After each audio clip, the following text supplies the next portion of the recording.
Silakan duduk. Shalom. Saya mengucapkan terima kasih ya kepada jemaat yang telah memberikan satu penghiburan pada saat Papa minggu kemarin Tuhan panggil dalam usia 95 tahun ya. Semua kemurahan Tuhan. Minggu kemarin saya enggak melayani di tempat ini bukan karena saya datang ke tempat persemayanan Papa saya, tetapi saya melayani di Trosobo yang sudah dijadwalkan saya. Setelah saya melayani di sana, saya langsung pergi ke tempat persemayanan Papa saya. Itu semua kebaikan Tuhan yang sangat luar biasa.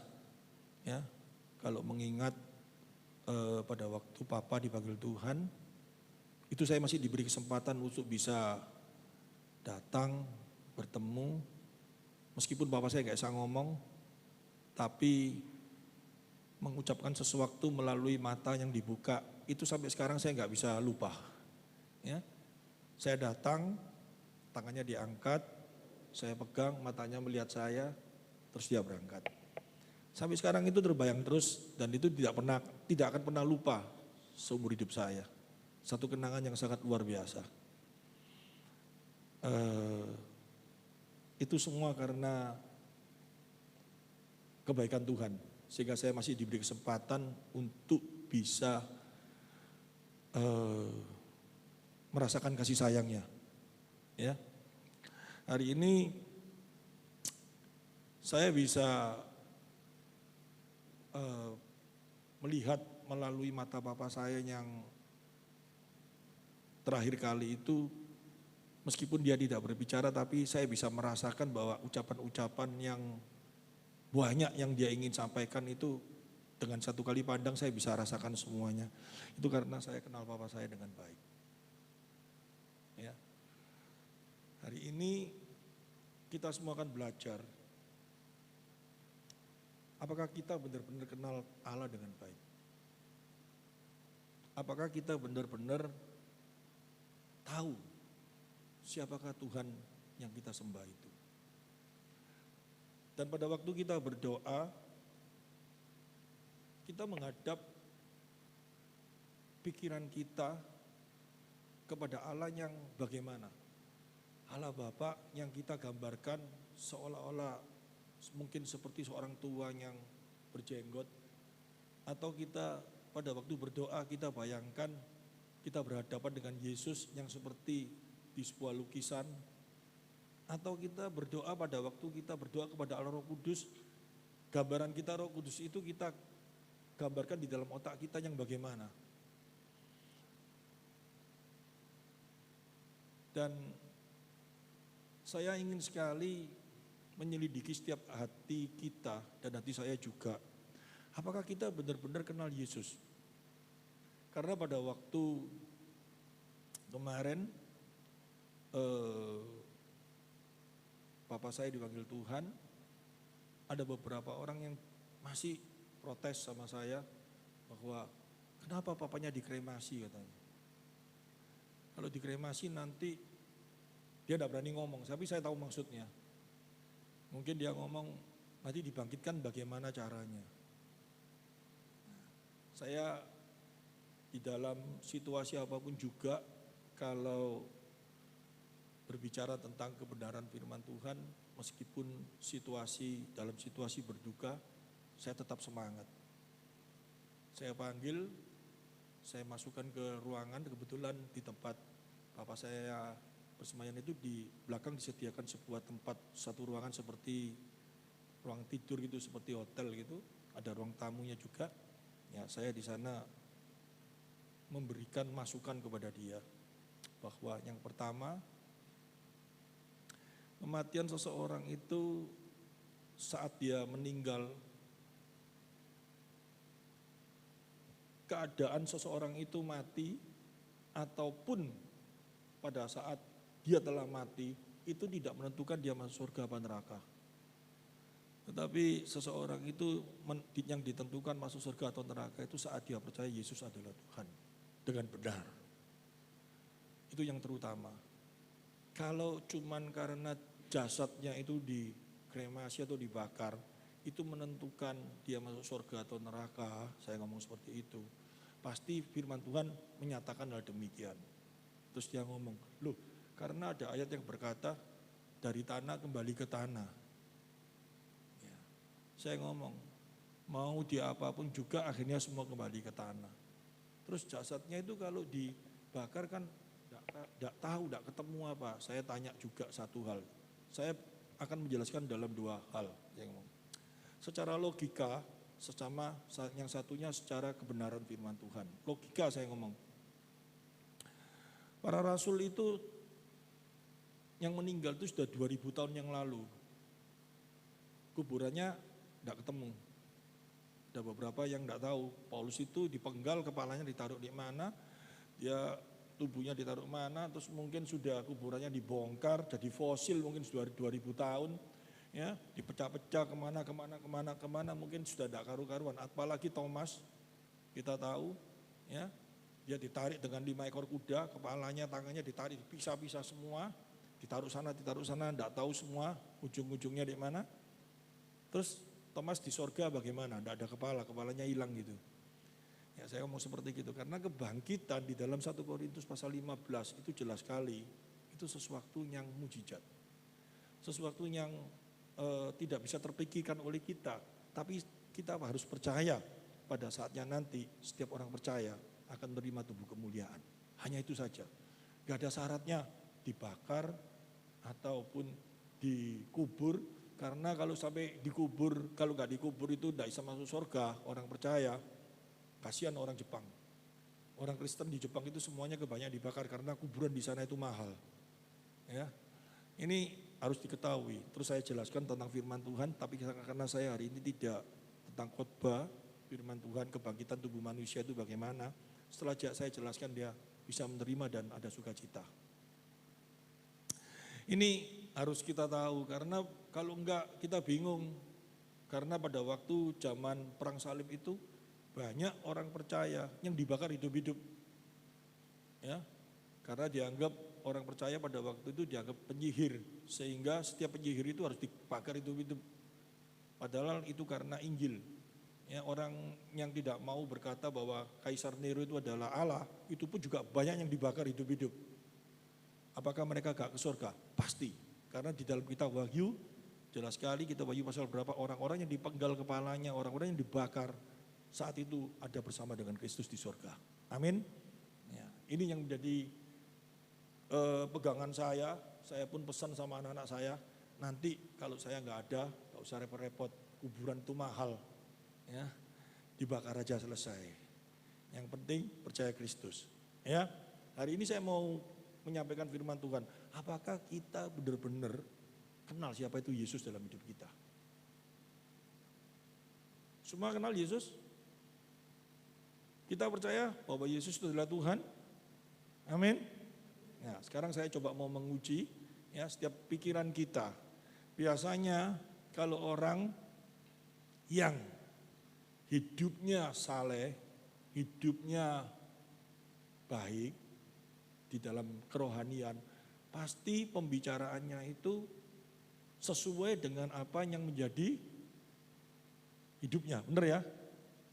Itu yang pertama. Yang kedua, orang yang benar-benar saleh di hadapan Tuhan, ya, pastinya kumpulannya itu pasti kepada orang-orang yang saleh juga. Tidak mau kumpul dengan orang-orang yang tidak benar. Mesti seperti itu toh. Sehingga saya masih ingat dulu pada waktu saya masih sekolah, orang yang sering ke gereja, taat ke gereja itu tidak mau kumpul sama orang-orang yang gak ke gereja. Dianggap ada satu gap gitu. Nah, ini coba kita bongkar, ya. Kita harus benar-benar mengerti pengikut Kristus itu, pengenalan Kristus itu bagaimana. Coba kita lihat dulu. Kita mulai berpikir di dalam Lukas pasal 5 ayat 27 sampai dengan 32. Banyak ayat yang akan saya sampaikan dan kita ini semua akan belajar. Kemudian ketika Yesus pergi keluar, ia melihat seorang pemungut cukai yang bernama Lewi sedang duduk di rumah cukai. Yesus berkata kepadanya, ikutlah aku. Kita harus tahu, pemungut cukai ini bagi orang-orang pada waktu itu adalah seseorang yang sangat jahat, dianggap tidak bertuhan, dianggap bengis. Itu karena gini, pemungut cukai itu diberi satu kuasa untuk memungut pajak atau cukai kepada seseorang. Di mana dari kekaisaran itu misalkan ini pajaknya Rp1, sama dia dinaikkan mungkin jadi Rp5, itu seenaknya dia sendiri. Dan rakyat itu merasa diperes dengan orang seperti ini. Dan orang yang seperti ini dianggap orang yang sangat-sangat tidak rohani dan orang yang sangat-sangat gak baik. Yesus pun pernah ngomong kok, kalau kamu berbuat sesuatu yang baik kepada seseorang karena orang itu baik kepadamu, apa bedanya kamu dengan pemungut cukai? Jangan ngomong seperti itu toh. Berarti pemungut cukai itu adalah seseorang yang dianggap yang tidak baik. Tapi peristiwa di dalam Lukas pasal 5 ayat 27, ini Yesus malah memanggil seorang pemungut cukai. Dan dia mau datang ke rumahnya. Dan dia mau bergumul dengan orang-orang pemungut cukai itu semua. Coba kita lihat. Ayat selanjutnya 28. Maka berdirilah Lewi dan meninggalkan segala sesuatu lalu mengikut dia. Terus, dan Lewi mengadakan suatu perjamuan besar untuk dia di rumahnya dan sejumlah besar pemungut cukai dan orang-orang lain turut makan bersama-sama dengan dia. Ya, namanya pemungut cukai, betul ya? Koncone juga, temannya juga pemungut cukai. Ya, Yesus makan di tengah-tengah orang yang sebetulnya dianggap tidak rohani. Seumpama hari ini kalian kedapatan saya ketemu sama korak-korak gitu, makan sama-sama gitu. Ya, pikirannya pasti kayak apa? Wah, pendeta kok kumpul orang-orang kayak gitu. Kan kayak gitu toh? Ya, kalau saya kumpul tujuannya saya ingin seperti mereka, yaitu saya salah.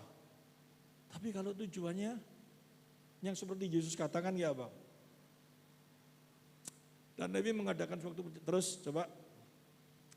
Orang-orang Farisi dan ahli Taurat bersungut-sungut kepada murid-murid Yesus.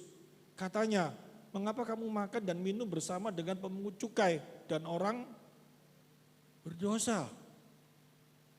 Kenapa kok Tuhan Yesus kok mau makan seperti gitu? Tapi Tuhan tahu isi hatinya ya. Dia ngomong kayak apa coba? Lalu jawab Yesus kepada mereka, katanya, bukan orang yang sehat memerlukan tabib, tetapi seorang yang sakit. Jadi yang penting motivasinya, tujuannya. Ini kita harus tahu ini dulu.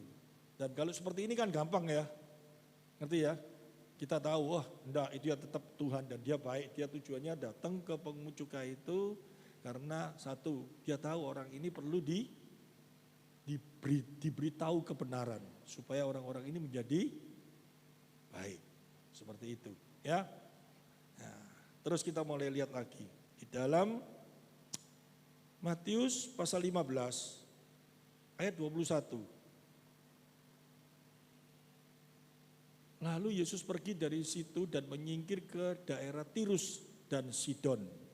Terus, maka datanglah seorang perempuan Kanaan dari daerah itu dan berseru, kasihanilah aku ya Tuhan, anak Daud, karena anakku perempuan kerasukan setan dan sangat menderita. Ini seorang perempuan yang benar-benar mengasihi anaknya dan anaknya ini selagi menderita. Dia datang kepada Tuhan Yesus dan dia minta tolong. Ya, apa yang Yesus katakan? Tetapi Yesus sama sekali tidak menjawabnya. Lalu murid-muridnya datang dan meminta kepadanya, suruhlah ia pergi. Dia mengikuti kita dengan berteriak-teriak. Murid-muridnya protes toh, ganggu, suruh pergi. Wah, ini kayak apa ini? Masa Yesus tidak tahu orang ini perlu ditolong? Terus tambah serem lagi kayak apa? Jawab Yesus, aku diutus hanya kepada domba-domba yang hilang dari umat Israel. Terus, tetapi perempuan itu mendekat menyembah dia sambil berkata, Tuhan tolonglah aku. Jawabnya apa? Tetapi Yesus menjawab, tidak patut mengambil roti yang disediakan bagi anak-anak dan melemparnya kepada, masih mau percaya sama Yesus yang jahat seperti ini.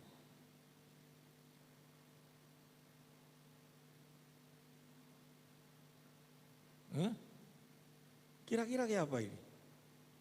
Kita kenal benar enggak apa yang kita sembah Yesus sebagai Tuhan dan Juru Selamat kita ini? Dengan cara dia berbicara seperti itu? Kenapa dia sampai dalam bahasa Surabaya itu mentolong ngomong kayak gitu? Padahal ibu ini kan mengaku memanggil dia Tuhan, gitu. Terus datang ngomong anaknya sakit. Tapi dijawab sama Yesus, masakah, ya, patutkah mengambil roti yang disediakan bagi anak-anak dan melemparnya kepada anjing? Perempuan itu dianggap anjing. Ya apa kalau seperti ini?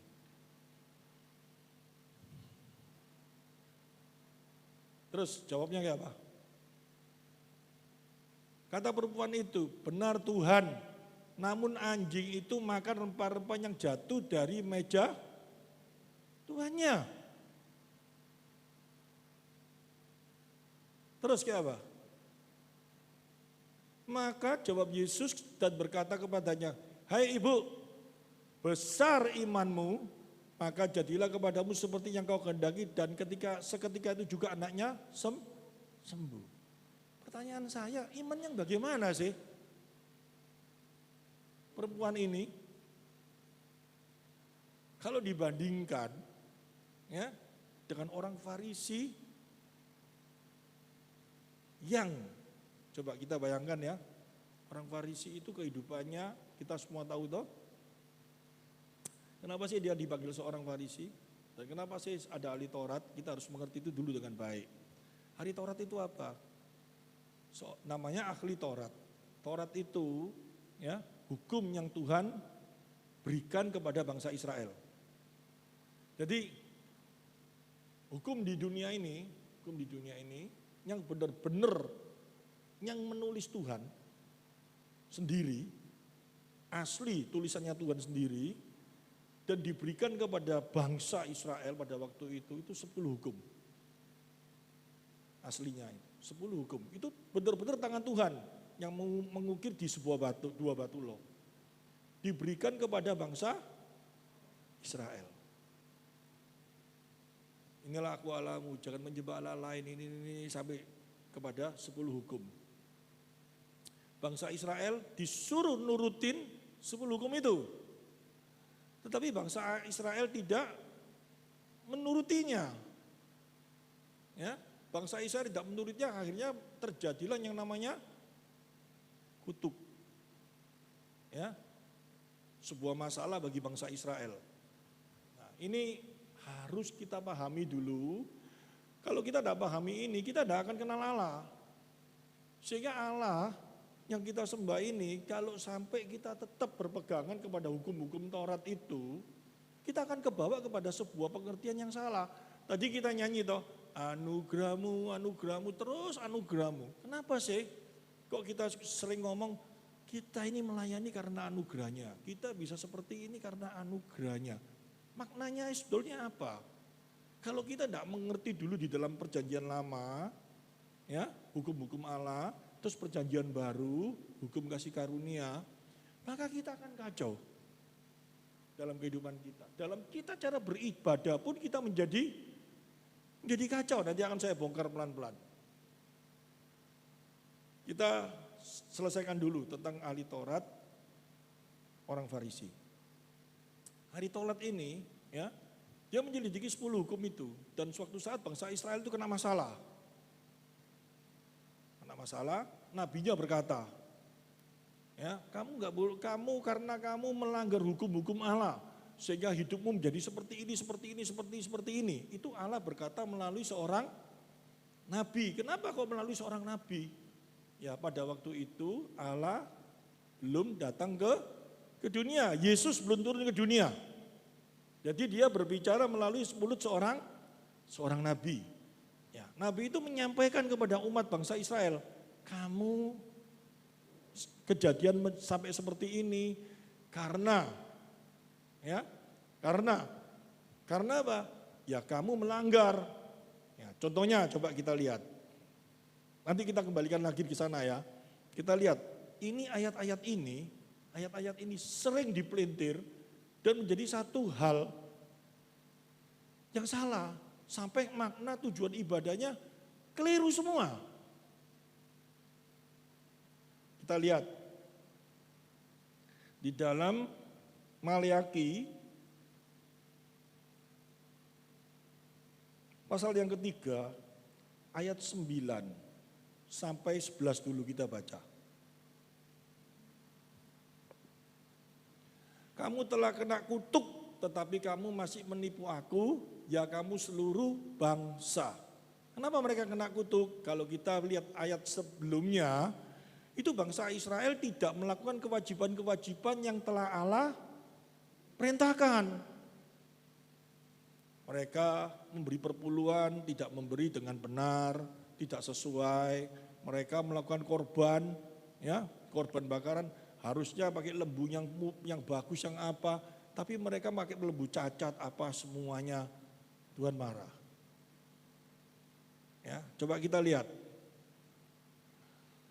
Bawalah seluruh persembahan perpuluhan itu ke dalam rumah perbendaharaan supaya ada persediaan makanan di rumahku, dan ujilah aku firman Tuhan semesta alam, apakah aku tidak membukakan bagimu tingkap-tingkap langit dan mencurahkan berkat kepadamu sampai berkelimpahan. Ayat ini sering dipakai terus di gereja-gereja dimanapun. Ya, harus taat memberi kepada Tuhan, nanti Tuhan balas. Tuhan beri 10 kali lipat ganda. Dan ini kebawa kepada pikiran-pikiran kita. Kebawanya bagaimana? Kita merasakan kalau kita ibadah dengan baik sama Tuhan, kalau kita taat sama Tuhan, nanti Tuhan berkewajiban untuk membalas apa yang telah kita lakukan. Ini masuk terus di dalam pikiran sekarang. Ya. Kamu kalau benar-benar apa namanya? Baik, benar-benar setia, benar-benar taat, benar-benar lakukan apa yang Tuhan mau, pasti Tuhan kasih kamu yang enak-enak. Ayatnya mana? Dibuka ayat yang ini. Kenapa bisa seperti itu? Coba kita lihat. Ayatnya rasanya betul enggak? Kalau kita baca sampai sini saja, benar toh? Ya. Ujilah aku, firman Tuhan semesta alam, apakah aku tidak membukakan bagimu tingkap-tingkap langit dan mencurahkan berkat bagimu sampai berkelimpahan. Wah, rasanya kayak betul toh? Sehingga orang kalau datang ke gereja dengan satu harapan apa? Kalau setia, taat, saleh, mau lakukan apapun juga, nanti Tuhan berkati kekayaan kelimpahan. Coba kita lihat ayat selanjutnya 11. Aku akan menghandik bagimu belalang pelahap supaya jangan dihabisinya hasil tanahmu, dan supaya jangan pohon anggur di padang tidak berbuah bagimu, firman Tuhan semesta alam. Ini kan dipegang loh. Seolah-olah kalau kita taat, kita setia, gak ada masalah nanti dalam kehidupanmu. Mulus-mulus saja. Ya, kalau dagang gak ada yang ngecek. Ya. Gak ada yang tidak bayar. Ya, keuntungan pasti luar biasa. Bahkan banyak sekali hamba-hamba Tuhan yang salah. Kamu hidupmu sorok kayak gini karena kamu gak taat kasih perpuluhan. Coba kamu taat kasih perpuluhan, nanti hidupmu menjadi makmur. Kamu ibadah tidak mau sungguh-sungguh. Kalau kamu ibadah sungguh-sungguh pasti nanti Tuhan beri. Karena dibaca sampai dengan ayat yang ke-11 tok. Coba kita baca ayat 12 ya. Maka segala bangsa akan menyebut kamu berbahagia sebab kamu ini akan menjadi negeri kesukaan firman Tuhan semesta alam. Ini kita harus lihat di sini dulu, ayat 12-nya. Apa? maka segala bangsa akan menyebut kamu berbahagia. Tujuannya satu. Sering saya jelaskan. Pada waktu itu di dalam perjanjian lama, Yesus belum turun ke dunia toh. Ya. Semua bangsa itu punya Allah. Semua bangsa itu punya Allah. Semua bangsa. Ya. Pada waktu zaman dulu, kalau perang, itu selalu Allahnya dibawa. Siapa yang perang menang berarti Allahnya yang hebat. Siapa yang perang menang berarti Allahnya yang hebat. Negara yang makmur berarti Allahnya yang luar biasa. Nah, Allah yang benar ingin menyatakan sesuatu bagi bangsa Israel. Bahwa dia adalah Allah yang hidup. Bangsa lain itu yang menyembah kepada ilah-ilah, itu Allah yang tidak hidup, Allah yang mati. Ditandai dengan apa nantinya? Sampai kepada Nabi Elia. Elia menantang seluruh ilah-ilah itu. Akhirnya Nabi Elia yang menang. Benar ya? Mereka tidak bisa menyambar api persembahan, cuma omong doang. Ya, Elia yang Allah yang luar biasa, bukan Elianya. Ini pun dinyatakan loh ya. Bahwa kalau sampai persembahan itu dinyatakan satu kuasa Allah yang mampu membakar persembahan itu bukan karena kehebatan Elia, tapi Allah Yahweh yang luar biasa. Amin. Allah Bapa yang luar biasa. Dibuktikan apa? Elia setelah itu ketakutan kok. Bukan karena imannya Elia mampu mendatangkan api dari surga. Ini harus dipahami. Ya, kamu tidak mampu melakukan mujizat karena imanmu tidak sehebat Elia. Loh, Elia setelah itu mau bunuh diri ketakutan kok. Ya. Yang mampu melakukan itu karena kuasa Allah. Itu kita harus sadari di sana. Nah, saya teruskan. Di dalam Maliaki kita coba setelah kita baca di Maliaki pasal 3 ayat 9 sampai 12, kita coba Maliaki pasal 2 ayat 1 sampai 4.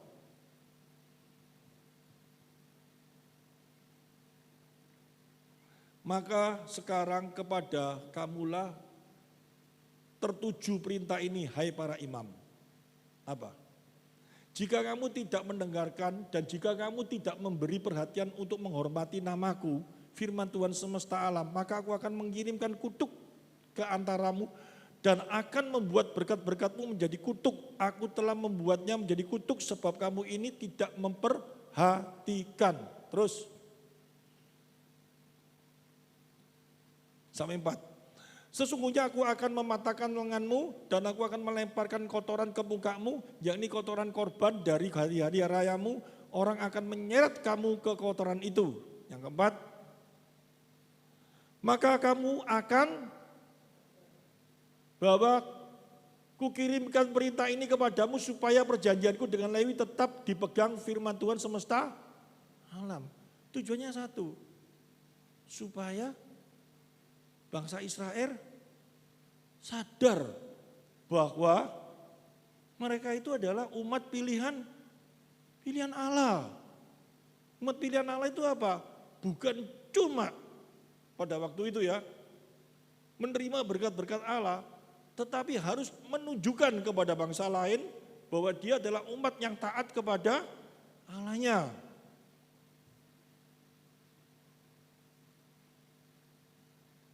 Ini harus dimengerti dengan baik. Apalagi sekarang Yesus sudah turun ke dunia, memberikan hidup bagi kita. Nah, sekarang saya mau tanya.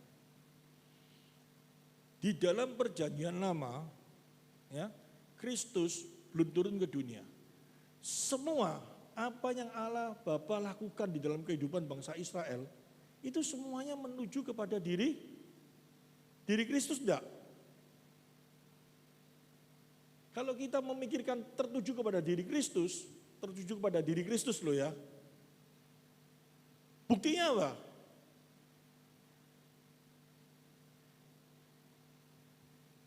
Kita mulai mikir. Yang pertama, bangsa Israel itu cikal bakalnya melalui nenek moyangnya siapa? Abraham. Abraham punya anak Ishak, ya. Nanti sampai akhirnya menjadi sebuah bangsa, yaitu bangsa Israel. Janji Allah kepada Abraham apa? Dia akan memiliki seorang keturunan, ya, dan melalui dirinya bangsa ini nanti akan lahir seorang sang juru selamat. Ini janji Allah kepada bangsa Israel. Kita harus tahu ini dengan baik.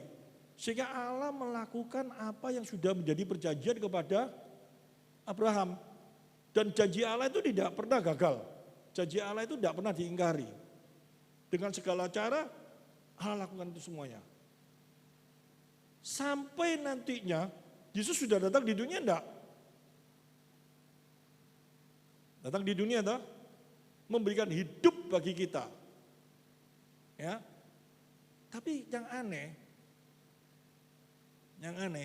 pandangan kita kepada Allah itu masih tetap penyembahannya kita itu tujuannya masih tetap seperti di dalam perjanjian lama yang sangat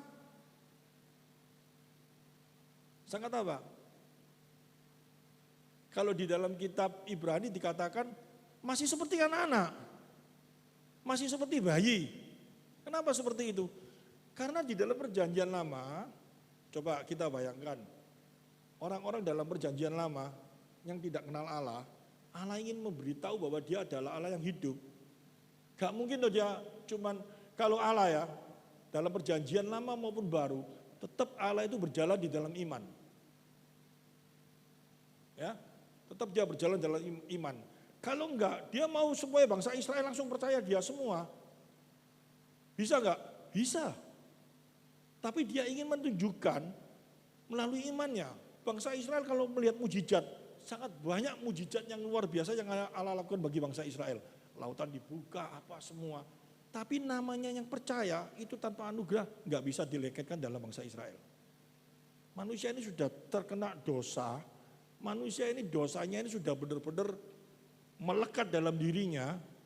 Gak bisa dia itu mengakui bahwa dia itu adalah manusia yang perlu pertolongan Tuhan dalam hidupnya.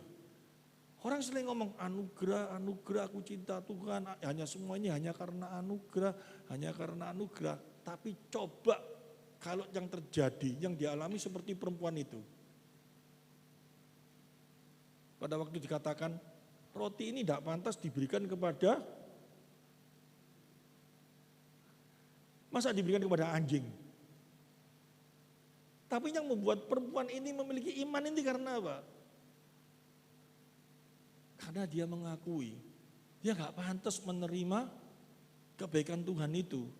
Karena dia mengakui bahwa dia ini adalah manusia yang benar-benar bahkan kotor, bahkan lebih kotor mungkin dari anjing.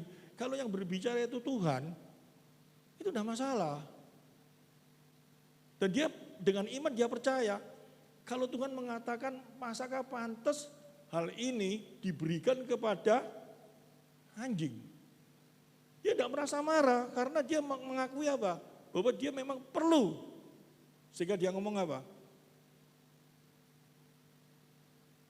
Dia dapat dari sesuatu yang jatuh pun dia makan.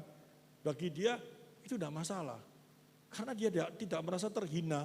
Bahkan dia merasa apa? Dia menerima anugerah kalau dapat itu semua. Itu yang dianggap, yang dijadikan Kristus sebagai imannya. Karena dia tidak menjadi sombong. Dia tidak mengangkat dirinya terlalu tinggi. Seolah-olah bahwa dirinya ini harus dihargai. Coba mulai kita pikir.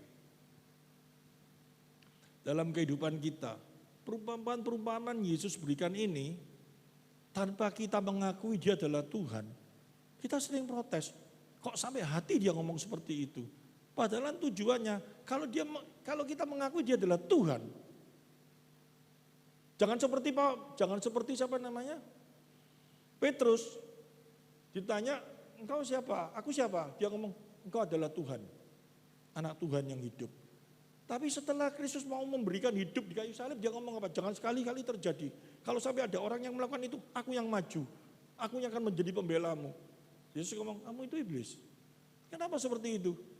Sebetulnya Adi Petrus itu tidak mengenal siapa itu tuh Tuhan. Seolah-olah dia mau membela Tuhan. Lain dengan perempuan ini.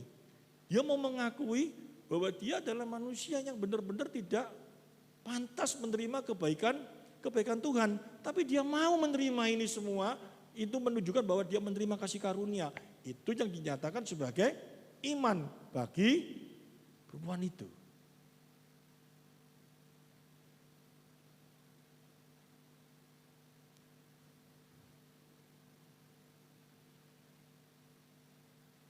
Coba kita mulai mengetes dalam diri kita. Di dalam ibadah, ya, di dalam ibadah, apakah kita benar-benar mengakui bahwa Yesus adalah Tuhan dalam hidup kita? Kalau Yesus adalah Tuhan, tujuan ibadah kita apakah benar-benar tidak seperti yang baru saya jelaskan?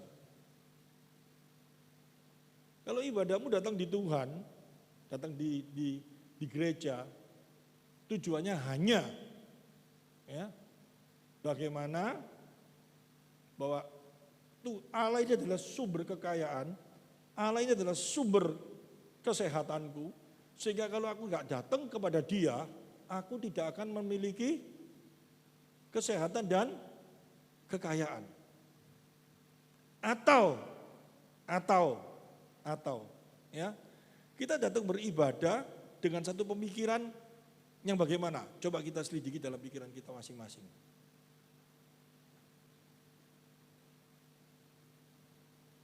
Katanya kita semua kenal, ya, kita semua kenal kepada Kristus. Kita semua kenal kepada Tuhan. Kemarin saya di dalam ibadah penghiburan Papa saya yang menyampaikan firman Tuhan, saya ditelepon sama bekas murid saya semua, dia ngomong, waktu itu bukan penghiburan, itu KKR katanya. Karena saya jelaskan, Yesus ya, kalau mau mati di kayu salib dengan satu tujuan, supaya kamu sehat, supaya kamu kaya, dia nggak perlu mati di kayu salib. Tapi Yesus mau mati di kayu salib, itu karena apa? Itu kita harus mengerti makna ini dulu dengan benar. Barusan kita benar-benar mengerti makna Injil yang benar. Yesus mau mati di kayu salib, itu karena apa? Tanpa dia memberikan hidup di kayu salib bagi kita tidak mungkin bisa memperoleh hidup yang kekal itu. Sehingga dia harus mati di kayu salib. Tapi coba kita datang kepada Tuhan, kita mau beribadah, itu karena makna Injil, makna salib itu sesungguhnya yang kita terima, atau kita masih menganggap bahwa Yesus itu adalah sumber kekayaan dan kesehatan kita. Dan kalau kita ngomong bahwa firman Tuhan itu, banyak ayat yang menyatakan bahwa kalau kita taat, kita setia, dan kita akan memperoleh kekayaan ataupun kesehatan. Sudah saya jelaskan tadi di dalam konteksnya Maleaki. Di dalam konteks Maleaki itu jelas sekali ya, bahwa bangsa Israel itu kena kutuk dan kena itu semua dengan satu tujuan, supaya bangsa Israel itu bertobat. Bukan berarti ini menjadi pegangan kita terus. Bukan. Kenapa seperti itu? Saya kembalikan lagi. Karena pada waktu perjanjian lama, jelas sekali Kristus belum datang di dunia. Sehingga Allah ini ingin menyatakan bahwa dia itu adalah Allah yang hidup, Allah yang berkuasa. Dia ingin menyatakan kepada manusia yang terbatas ini loh. Bagaimana supaya bisa menerima bahwa dia Allah yang berkuasa. Dia harus mendemonstrasikan kuasanya melalui apa? Bahwa orang-orang pilihannya ini adalah orang-orang yang diberkati dan orang-orang yang memiliki kehidupan yang makmur. Paham ini dulu. Tapi ini jangan dibawa terus, karena Yesus sudah datang, tujuan dari Allah melakukan itu semua, tujuannya satu, merucut kepada Injil, supaya nantinya semuanya itu kan mengantar kepada Kristus toh. Perjanjian lama itu semuanya mengantar kepada Kristus toh. Kalau perjanjian lama diputus dan kita pegang perjanjian lama terus, ya makna ibadahmu tetap berjalan di dalam perjanjian lama. Jangan cuma nyanyi anugerahmu, anugerahmu Tuhan. Tetapi tidak mengerti makna anugerah itu sesungguhnya apa.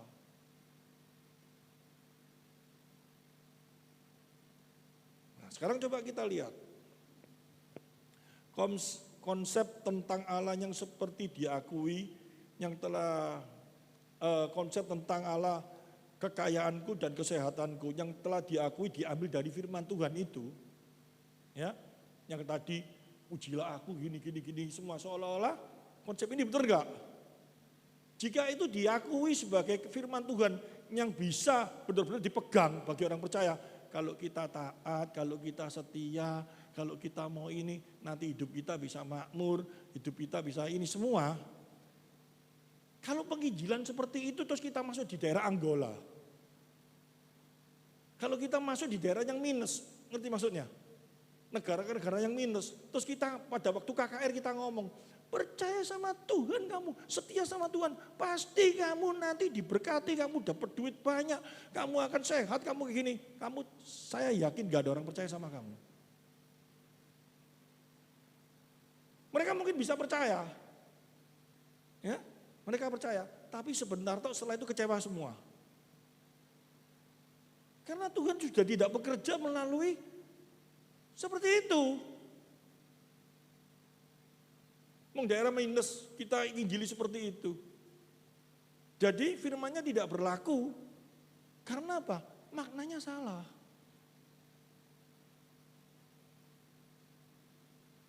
Ini harus dimengerti dengan baik.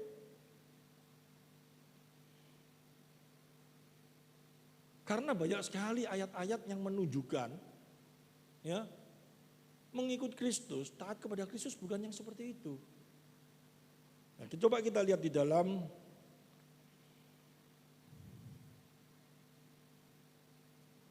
Matius pasal 8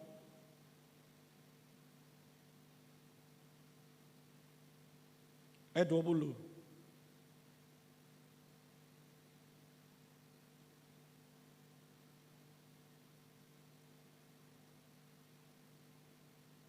Padahal kan kita tahu ya, arti konteks daripada firman Tuhan, ya, itu berlaku di dalam setiap keadaan.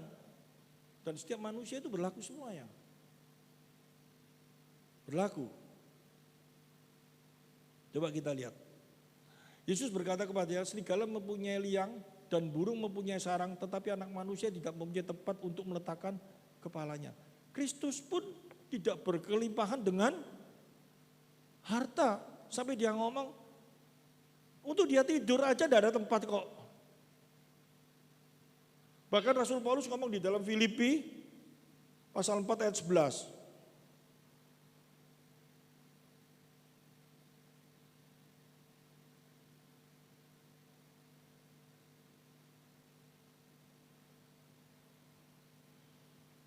Kukatakan ini bukanlah karena kekurangan, sebab aku telah belajar mencukupkan diri dalam segala keadaan. Ini Rasul Paulus pun hidupnya pas-pasan dalam posisi seperti itu. Saya tidak mengajarkan tentang teologi kesengsaraan, tetapi saya ingin mengajarkan, ya, makna ibadah sesungguhnya. Jangan sampai dibawa kepada pemikiran, kalau aku setia, aku taat, aku benar, aku layani dengan baik, aku pasti makmur. Ini satu kesalahan yang fatal.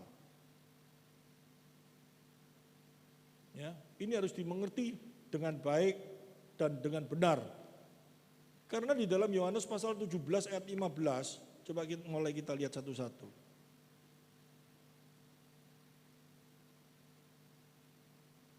Yohanes 17 ayat 15. Aku tidak meminta supaya engkau mengambil mereka dari dunia, tetapi supaya engkau melindungi mereka dari yang jahat. Ini doa Yesus pada waktu setiap orang bertobat. Yesus berdoa supaya posisi kita ini loh tetap ada di dalam perlindungannya, karena dia tahu setelah kita percaya Yesus, kita tidak bebas dari sebuah tekanan, tidak bebas dari sebuah masalah. Masalah tekanan tetap ada, tetapi Tuhan memberikan jaminan karena dia tetap menyertai kita. Ini dipegang dengan baik. Kalau cuma ibadah kita, coba kita tanpa sadar, ya, tanpa kita menyadari dengan pikiran kita yang benar-benar berpegang kepada Injil, kita sudah kebawa kepada satu pengertian yang sangat-sangat menyimpang dari makna Injil itu sesungguhnya. Kita sering membangun Allah dengan cara berpikir kita sendiri, tanpa kita sadari. Jelas sekali di dalam kitab Roma,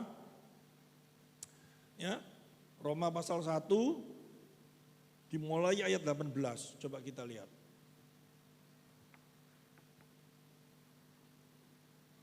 Jadi ikut Yesus ini apa? Kalau aku gak boleh datang kepada Tuhan, aku meminta berkat, meminta hidup supaya tenang. Boleh, bukan gak boleh. Tapi bukan itu menjadi tujuanmu. Kalau kamu ibadah tujuanmu hanya seperti itu semua, kamu sudah menyimpang dari Injil. Kalau aku hidupku saleh, kalau aku nanti saleh, aku menjadi baik. Kalau hidupku sesuai dengan kebenaran firman Tuhan, baru nanti Tuhan berkati. Itu pengertian yang salah. Tapi sadar gak sadar apa? Kita sering kayak gitu enggak? Itu yang Rasul Paulus sampai ngomong di dalam, sebelum saya jelaskan Roma. Ini Rasul Paulus yang sampai ngomong di dalam Galatia pasal 1 ayat 8. Dia ngomong kayak apa? Ini kepada bangsa orang-orang Yahudi yang sudah jadi Kristen. Pada saat Rasul Paulus meninggalkan jemaat yang ada di Galatia, mereka masuk mencampur aduk antara Injil dengan Taurat. Jadi kalau kamu percaya kepada Yesus adalah Tuhan anugerah, tapi kalau kamu tidak melakukan perbuatan-perbuatan ini yang baik ini untuk menunjukkan hal yang baik, maka kamu tidak akan diberkati. Paulus ngomong apa? Tetapi sekalipun kami atau seorang malaikat dari sorga yang memberitakan kepadamu suatu Injil yang berbeda dengan Injil yang telah kami beritakan kepadamu, terkutuklah dia, anemia. Sampai dia ngomong kayak gitu. Tapi sekarang, coba, tanpa disadari, ibadah-ibadah, gereja-gereja, sering kesana enggak larinya? Ayo kamu ikut doa malam. Nanti apa sih menjadi bebanmu? Tuhan jawab. Ayo kamu doa puasa. Nanti apa yang menjadi keinginanmu? Tuhan jawab. Makna puasa dijelaskan sama Kristus sudah. Makna puasa bukan seperti apa yang selama ini agama-agama mengajarkan. Kalau agama-agama mengajarkan apa? Menahan diri, menyetop diri supaya hidupnya menjadi kudus sehingga bisa datang kepada Tuhan. Sehingga apa yang menjadi permintaan dijawab sama Tuhan. Kan seperti itu tuh. Nah kalau makna puasamu sama seperti itu, Yesusnya itu ditaruh di mana? Sehingga pada waktu Yesus ditegur sama ahli Taurat dan Farisi, hei, kenapa murid-muridnya Yohanes puasa kok murid-muridmu enggak? Yesus ngomong apa? Mereka masih sama-sama denganku, kalau aku nanti pergi, mereka baru puasa. Maksudnya apa? Kalau kita dalam kehidupan kita, hubungan kita sama Tuhan, tidak ada problem. Kita mau berdoa, kita mau menyanyi, kita bisa merasakan hadirat Tuhan, kuasa Tuhan. Kita selalu tidak di dalam tekanan dosa, sehingga rasanya Tuhan itu jauh sama kita. Kalau sudah jauh sama kita, itu baru kita berpuasa. Berpuasa itu artinya apa? Segala sesuatu, puasa ini kok ada hubungannya sama makan sih, yang gemuk-gemuk ini ya. Karena makan itu dalam kehidupan itu hal yang utama enggak? Kamu gak makan satu hari rasanya kayak apa? Bingung tuh. Apa yang dimakan dipikirkan terus. Tetapi kalau kamu hari ini hal yang terpenting dalam hidupku makan, aku minggirkan karena aku mau konsentrasi sama Tuhan. Kenapa mau konsentrasi sama Tuhan? Karena saat ini aku hubunganku sama Tuhan kok makin jauh. Itu makna puasa. Cuman itu aja supaya mengkonsentrasikan diri kita datang di hadapan Tuhan bisa berhubungan kembali dengan baik. Pada waktu kita berpuasa, tekanan-tekanan dosa itu kita pikirkan, aku gak mau lakukan ini yang tidak benar di hadapan Tuhan, aku gak mau ini. Sehingga yang membuat kita tidak bisa datang di hadapan Tuhan itu apa? Di dalam kitab Yesaya. Dosa-dosamu. Sehingga pada waktu berpuasa kita renungkan, hal apa yang menghambat aku bisa kok sulit berdoa. Ngomong, Bapak kami yang di surga, ingat ya, tokoku kok sepi. Dikuduskanlah namamu. Aduh, kok gegeran doai.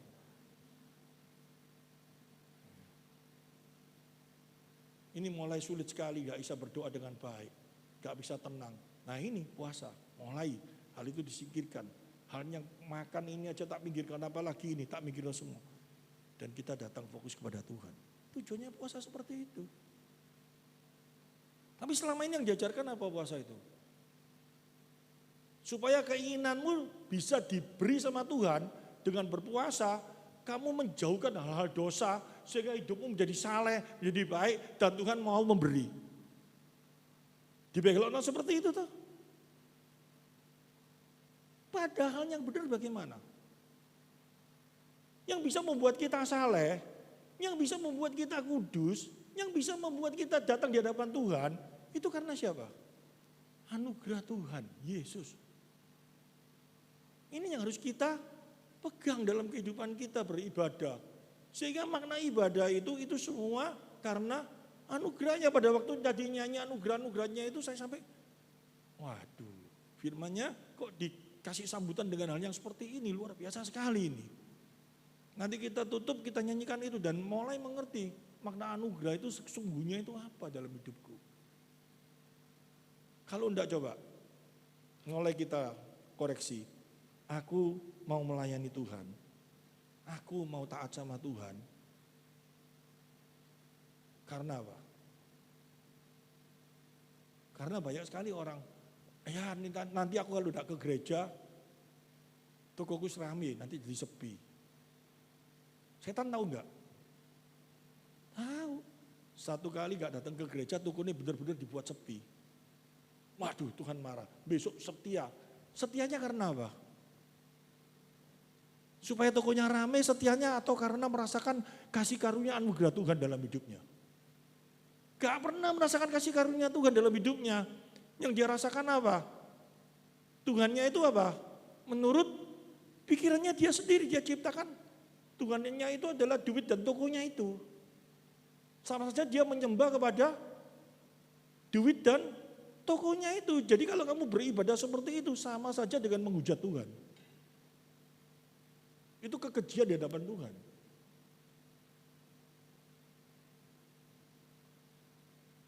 Ini Rasul Paulus ngomong kepada orang-orang Kristen yang ada di Roma. Dia ngomong di dalam Roma pasal 1 tadi itu ayat 18. Sebab murka Allah nyata dari surga atas segala kefasikan dan kelaliman manusia yang menindas kebenaran dengan kelaliman. Artinya apa? Semua manusia ini dikasih hati nurani tahu kok bahwa Allah itu ada. Semua manusia. Tak percaya kalau apa namanya saya ngomong Allah itu ada. Saya buktikan kok. Saya buktikan pada waktu bapak saya nggak ada itu saya sampai lihat orang-orang ini percaya bahwa Allah itu ada, tetapi karena matanya dibutakan dengan pikirannya yang kotor dan orang-orang ini belum menerima anugerah. Sehingga Allah itu dia percaya ada tapi dia menciptakan alam menurut pikirannya sendiri. Papa saya pada waktu mau ditutup peti, mereka takut, nggak mau lihat, harus nontongi. Kalau nanti lihat katanya tidak menerima, gak diberkati nanti. Nanti berkatnya bisa, gak pernah denger toh? Ya, ini sionya apa, ini jong. Ya, ini papa saya mau ditutup nanti ketok gini, bisa apes, gak mau lihat. Itu sebenarnya bukan takut sama papa saya, sebenarnya itu takut sama Allah. Karena dia punya pikiran kayak gitu. Tapi dia tidak mau mengakui kepada Allah, dia takutnya sama papa saya yang sudah berubah mayat itu. Ditakuti, saya heran gitu loh. Ini pengertian-pengertian yang harus benar jadi orang Kristen ini. Saya sampai heran. Sudah jadi percaya Yesus melayani lama, dibakar nanti tidak masuk surga. Loh ini Injilnya di mana? Yesus mati bagi kita, memberikan hidup bagi kita. Barang siapa percaya kepada Aku memperoleh hidup kekal, hanya dikalahkan dengan kremasi.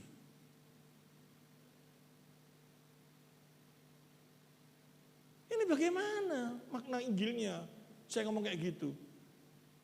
Nanti kita protes di surga kalau kayak gitu. Maksud Yesus kalah dengan kremasi?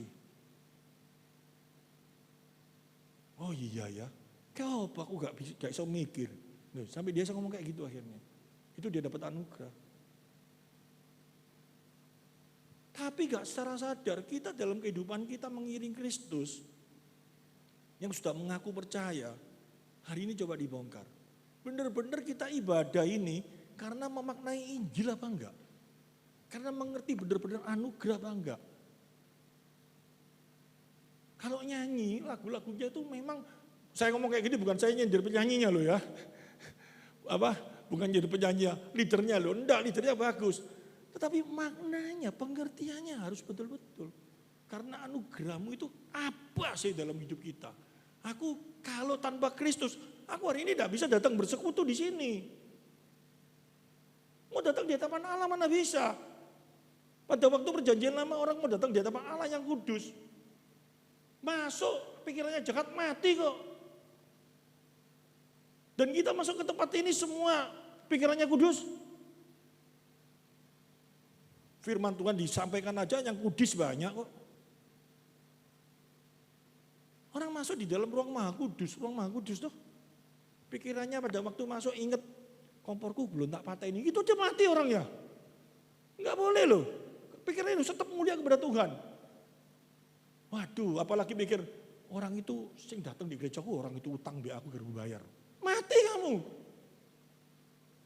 Loh, tasnya cek api, tasku kalah api. Mati kamu.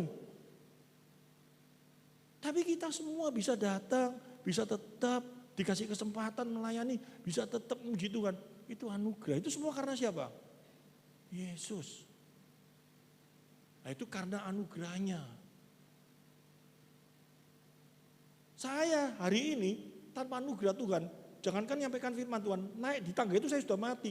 Banyak pikiran yang kacau di dalam pikiran saya ngaku. Gak bisa saya. Saya naik gak bisa, saya kudus gak bisa. Sulit. Tapi saya mau dibentuk sama Tuhan terus dalam hidup saya. Itu kasih karunia. Itu yang membuat saya nangis. Bukan nangis karena nyembah Tuhan, nangis karena apa? Waduh, gak dikasih-kasih apa yang aku sudah impikan selama ini. Tuhan, apa kamu Tuhan nangis-nangis. Atau karena apa? Terima kasih Tuhan, kamu sudah memberikan aku boneka bagus, terus kita nangis-nangis terima kasihnya. Bukan. Tetapi kita mengingat, siapalah kita ini? Kalau tanpa Kristus dalam hidupku, gak bisa aku datang di hadapan Tuhan. Gak bisa aku nyembah Tuhan. Gak bisa aku mengangkat di hadapan Tuhan. Banyak kemunafikan yang terjadi dalam diriku. Tapi Tuhan mau menampung. Tuhan mau memberi. Sampai istilahnya kayak gini loh ya. Ini saya kasih gambarannya. Suami istri. Suaminya menjek nopol atau istrinya menjek nopol. Kristus itu mau menanggung segala penderitaanmu. Itu artinya apa?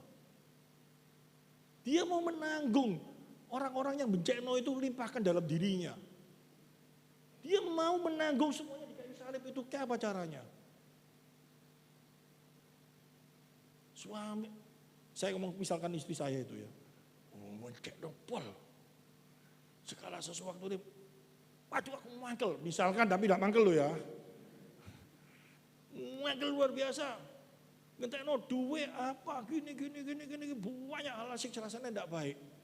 Yesus itu mau menjadi penengah, Yesus itu mau memberikan itu ya, salahkan itu semuanya di hadapanku. Artinya apa? Aku yang telah memberi. Aku yang menjodohkan kamu sama dia. Aku siap menanggung itu semua dan aku telah menanggung itu di kayu salib. Tiba waktunya kamu melayani dia. Karena segala dosa yang telah aku tanggung. Sehingga apa? Di dalam 1 Petrus. Kasihi suamimu, layani dia. Supaya melalui apa yang kamu lakukan, nama Tuhan dimuliakan. Itu artinya apa? Karena semua sudah ditanggung sama Kristus. Jangan kamu tanggungan di dalam dia lagi. Ya, makna ini sulit. Tanpa anugerah, kamu gak akan bisa lakukan itu. Saya alami ini kok. Aduh, kita dalam kehidupan kita yang terbatas ini, sebagai manusia terbatas, kita sering dapat hal yang seperti itu. Tapi kalau kita memaknai Kristus sesungguhnya, itu jadi kekuatan kita. Coba kita mulai teruskan lagi. Jadi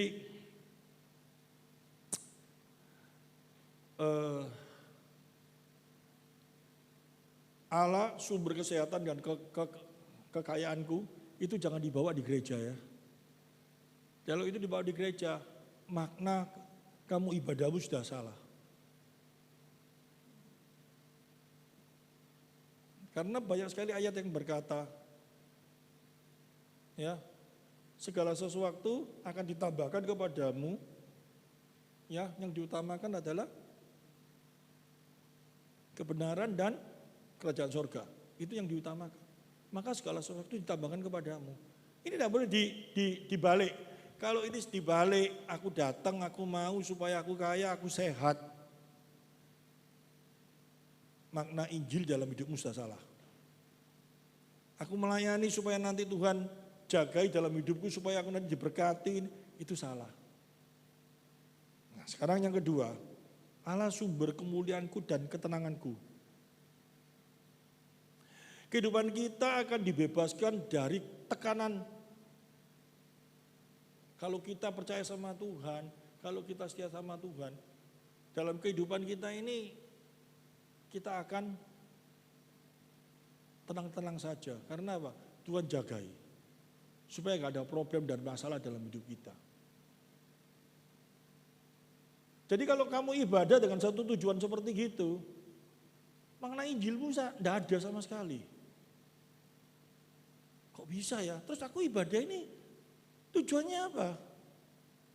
Ayo, pasti protes di dalam pikiran kita semua.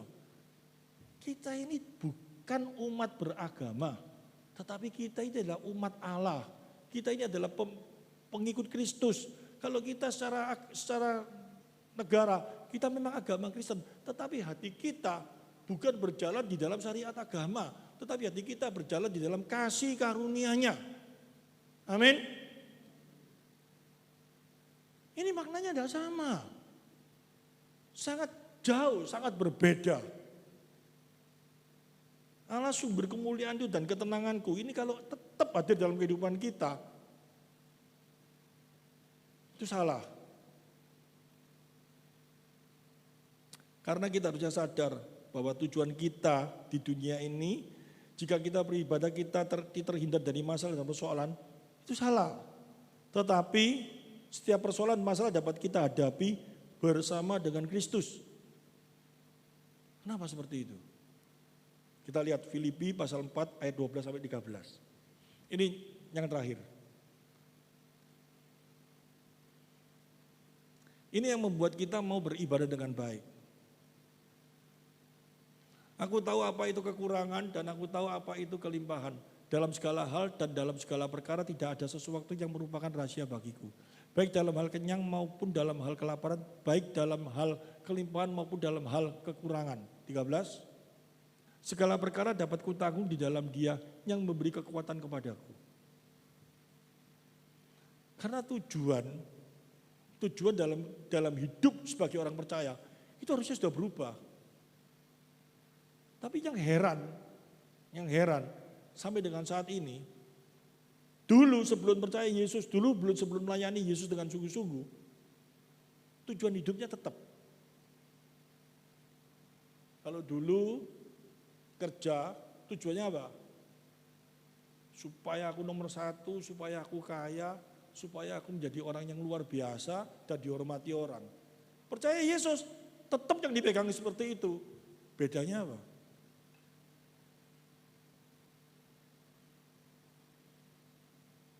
Nah, coba.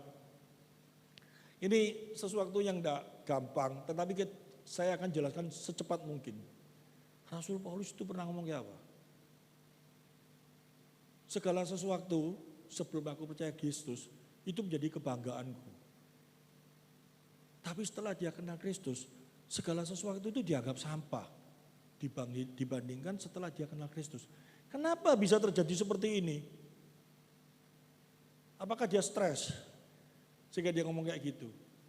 Nah, ini dipelajari dengan baik, ini dimengerti dengan baik. Kenapa sih dia sampai seperti itu? Bagi dia dulu itu, dia tidak main-main. Dulu Sanhedrin, dulu dikasih kuasa, dulu ahli Taurat, Farisi, keturunan dari suku Benyamin. Dia luar biasa semuanya. Tapi setelah percaya Kristus, dia dianiaya, dia ini semua. Kenapa dia tetap mau? Tujuan hidupnya berubah. Ini murid sejati, ini menerima anugerah sejati. Tetapi sekarang di dalam gereja, di dalam mengiring Kristus, yang terjadi apa? Coba kita mulai renungkan ini dengan baik. Saya pun juga merenungkan loh. Saya sudah melayani Tuhan kurang lebih 20 tahun lebih. Tetapi kalau paradigma yang saya pegang dalam pikiran saya tetap seperti dulu, saya harusnya menangis. Harus berubah. Nggak ada di dalam Tuhan itu, aku mau ikut Tuhan, tapi aku nggak mau meninggalkan apa yang menjadi pegangan hidupku yang lama. Tujuan hidupku yang lama tetap, tapi aku mau ikut Tuhan. Nggak bisa. Kalau kamu mau menjadi hamba Tuhan, ya cara pikiranmu sudah berubah. Kamu cara bekerja, cara pandangan kepada suamimu, cara pandang kepada istrimu, cara pandang kepada orang lain, cara pandang kepada musuhmu. Disuruh berubah semua enggak? Hai istri-istri, kasihilah suamimu karena melalui apa yang kamu lakukan supaya dia bisa melihat Kristus. Kalau kamu ditempeleng oleh musuhmu, pipi kiri, kasihkan pipi kananmu. Kalau kamu mengasihi orang yang baik sama kamu, apa bedanya kamu dengan pemungut cukai? Ini kan berubah semua toh. Mau ini dilakukan? Enggak. Nah itu aku enggak mau. Tapi mengikut Yesus, iya. Ya mana bisa? Berarti pandangannya kan tetap sama. Kita enggak bisa berubah 100% langsung. Tapi kalau kita ngomong aku mau berubah, percaya. Allah Roh akan memimpin kita. Dan yang membuat kita enggak ada damai sejahtera dalam kehidupan ini apa? Sebetulnya yang lama atau yang baru? Yang lama loh, enggak percaya. Wangkel, suamiku kayak gini, wangkel. Jauh dulu, tetap mangkel terus enggak? Yang ada dalam pikirannya kayak apa? Aku getun sama orang ini, kurang ajar. Waduh, dia iso tak racun. Atau kayak apa? Rasanya mau tak bunuh, rasanya tapi enggak bisa. Kalau sudah kayak gitu tuh stres enggak? Tapi setelah percaya Yesus kayak apa?